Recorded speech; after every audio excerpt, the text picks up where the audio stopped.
హైదరాబాద్ ప్రజాభవన్లో రెండు తెలుగు రాష్ట్రాల సీఎంల సమావేశం ప్రస్తుతం కంటిన్యూ అవుతోంది. తెలంగాణ నుంచి సీఎం రేవంత్ రెడ్డితో పాటు మంత్రులు శ్రీధర్ బాబు, పొన్నం ప్రభాకర్ ఈ సమావేశానికి హాజరయ్యారు. వీరితో పాటు సీఎస్, ఆర్థిక, రెవెన్యూ ఉన్నతాధికారులు కూడా ముఖ్యమంత్రుల భేటీకి హాజరయ్యారు. షెడ్యూల్ 9, 10లో ఉన్న సంస్థల విభజనపై ప్రధానంగా చర్చించే అవకాశం ఉన్నట్టుగా అధికార వర్గాలు చెప్తున్నాయి. షెడ్యూల్ 9లో ఏకాభిప్రాయం లేని 23 సంస్థల పంపిణీపై చర్చ జరిగే అవకాశం ఉన్నట్టుగా కూడా తెలుస్తోంది. 10వ షెడ్యూల్లో ఎటూ తేలని 30 సంస్థల పంపిణీపై కూడా చర్చించే అవకాశం ఉన్నట్టుగా సమావేశం మనకి తెలుస్తోంది. అటు ఆంధ్రప్రదేశ్ నుంచి ప్రస్తుతం బీసీ జనార్దన్ రెడ్డితో పాటుగా కందుల దుర్గేష్ వీరంతా కూడా సమావేశానికి హాజరయ్యారు. సిఎస్ నీరబ్ కుమార్తో పాటు రెవెన్యూ ముఖ్య కార్యదర్శి కూడా ఈ సమావేశానికి హాజరైనట్టుగా కూడా తెలుస్తోంది. అయితే తెలంగాణ కొత్త అంశాల్ని తెరపైకి తీసుకొచ్చినట్టుగా ప్రధానంగా వార్తలు వస్తూ ఉన్న నేపథ్యం మనం చూస్తున్నాం. ఒకటి, భద్రాచలం దేవస్థానం పరిధిలో ఏవైతే ఆస్తులున్నాయో ఆ గ్రామాల్ని తెలంగాణలో కలపాలి అనే ఒక డిమాండ్ తెలంగాణ నుంచి ప్రధానంగా వినిపిస్తోంది. అటు విద్యుత్ బకాయిల అంశానికి సంబంధించి ఒకసారి గతం కనుక చూసుకుంటే 7,000 కోట్ల రూపాయలు 2014 నుంచి 2017 వరకు విద్యుత్ సరఫరా చేసిన మొత్తం ఆంధ్రప్రదేశ్కి రావాల్సి ఉంది.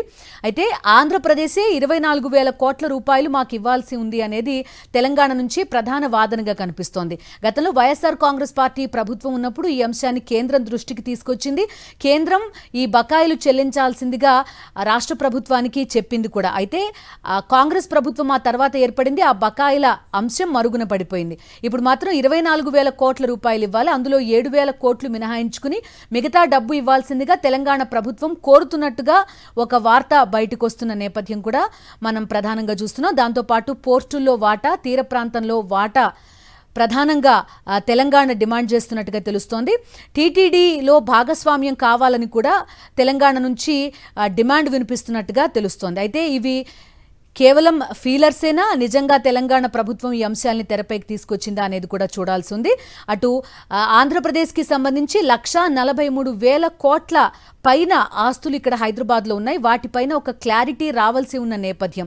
ఇప్పుడు చంద్రబాబు నాయుడు వ్యూహం ఏ విధంగా ఉండబోతోంది, ఈ ఆస్తుల్ని ఆంధ్రప్రదేశ్ ప్రభుత్వం సాధించగలుగుతుందా లేదా, ఇలాంటి ప్రశ్నలన్నీ ప్రధానంగా తెరపైకి వస్తున్నాయి. తీర ప్రాంతంలో వాటా ఎంతవరకు ఇస్తారు అనేది కూడా చర్చనీయాంశమవుతోంది.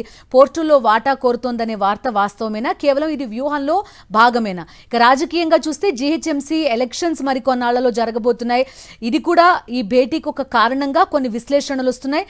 చూడాల్సింది. ఇక్కడ తెలుగుదేశం పార్టీ తిరిగి ఇక్కడ కొంతవరకు పట్టు సాధించాలంటే కొంత పట్టు విడుపుల ధోరణి ఉండాల్సినట్టుగా భావిస్తున్నారా అనే అంశం కూడా తెరపైకి వస్తోంది.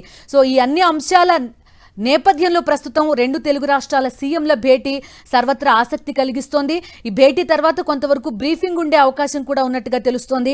మా కరెస్పాండెంట్ రాకేష్ ప్రస్తుతం ప్రజాభవన్ దగ్గరే ఉన్నారు. రాకేష్తో మాట్లాడదాం. రాకేష్, చెప్పండి, ఏం జరుగుతోంది? భేటీ ఇంకా కంటిన్యూ అవుతున్నట్టుగా తెలుస్తోంది, ఒక బ్రీఫింగ్ ఉంటుందంటున్నారు. అయితే కొంతమంది ఏమంటున్నారంటే ఇది ఒక వ్యూహం అని మీరు గతంలో కూడా చెప్పారు. దాంతో పాటుగా నిజంగా వాటా ఎంతవరకు సాధించే అవకాశం ఉంటుంది, నిజంగా రెండు రాష్ట్రాల స్థాయిలో ఇది తేల్చుకునే అవకాశం ఉంటుందని ఒక వార్త కూడా వినిపిస్తోంది.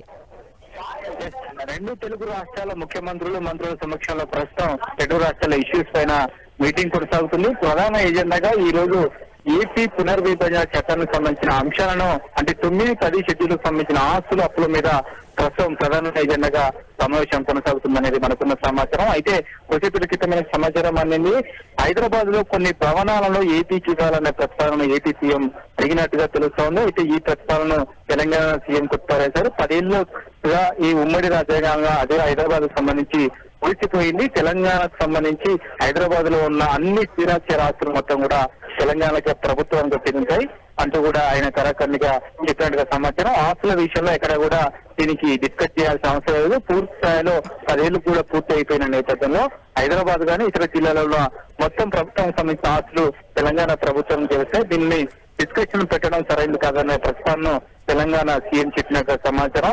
దానిలో భాగంగానే ప్రస్తుతం 9, 10 షెడ్యూల్కు సంబంధించిన అంశాల ప్రస్తావన జరుగుతుందని చెప్పుకోవచ్చు. అయితే ఈ ఒక్క రోజులో ఈ అంశాలన్నీ కూడా డిస్కస్ చేయడానికి సమయం సరిపోయే అవకాశం ఏమాత్రం లేదు. ఎందుకంటే 9వ షెడ్యూల్, 10వ షెడ్యూల్, 2 షెడ్యూల్ చూస్తే దాదాపుగా ఇంకా తేలని సంస్థలు ఆస్తులకు సంబంధించి 53 ఉన్నాయి. 53 ఒక్కొక్క దానికి ఒక్కొక్క ప్రాబ్లం అనేది. కొన్ని ఆస్తులు తెలంగాణలో ఎక్కువ ఉన్నాయి, కొన్ని ఆస్తులు ఏపీలో ఎక్కువ ఉన్నాయి. వాటి అప్పుల విషయంలో పంచుకోవాల్సిన పరిస్థితి ఏర్పడుతుంది. కొన్ని నీటిలో సంబంధించి కేంద్రం నుంచి అనుమతులు కావాల్సిన పరిస్థితి ఉంటుంది. ఇవన్నీ కాకుండా విభజన చట్టంలో పేర్కొన్న మరికొన్ని ఆస్తులు ఉన్నాయి. వీటన్నిటి కూడా ఏపీ ప్రభుత్వం వస్తున్న నేపథ్యంలో తెలంగాణ ప్రభుత్వం దానికి ఏ విధంగా స్పందిస్తుంది, అసలు వాటిని టేబుల్ ఐటమ్ కింద తీసుకుంటారా లేదనే చర్చ కూడా. Okay Rakesh, thank you.